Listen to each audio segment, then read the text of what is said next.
Kicking off day one of SEC Media Days over here in Hoover. I got Joe Goodman with me, Kevin Scarbinsky, and the one topic that we like to discuss is the hot seat.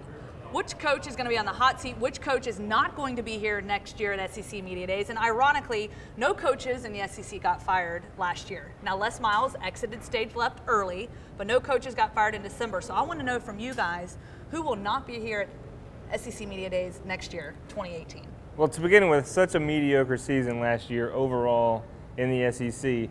But I'm going to be Mr. Positivity here. Ooh, I like it. And say the coach who most likely is not going to be here at SEC Media Days next year is Dan Mullen, because he's going to get a job somewhere else. Dan Mullen's had an incredible run at Mississippi State by Mississippi State standards, 7 straight bowls in a row.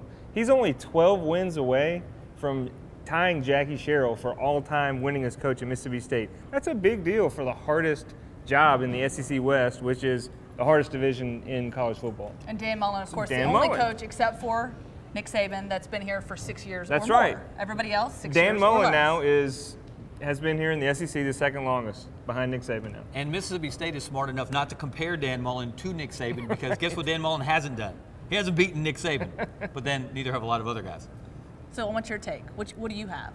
Well, I'm not going to go positive on this, but think about how crazy. Of course not. Think It's about Kevin how crazy. Scarbinsky. Wait a minute. Think about how crazy this profession is. We haven't even had the first coach go to the podium yet, and we're already talking about who's not going to be here next year, because that's what a lot of other people are talking about. But I'm going to put it this way. I'm going to give you a group of coaches. It's the class of 2013.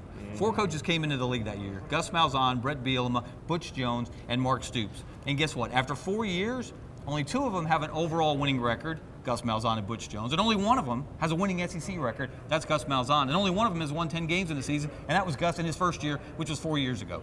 So it's up to those guys to help bring back the SEC's reputation as the best collection of coaches in the country. It's not right now. But answer the question, who is on the hot seat? Everybody's on the hot seat. Everybody but Nick Saban is on the hot seat. Everybody but Nick Saban, right? But Yes, one of those course. one of those guys will not be here next year. Good take. Good take from you. Of course, we're here at SEC Media Days all week long, and for all your coverage, you can visit us on AL.com.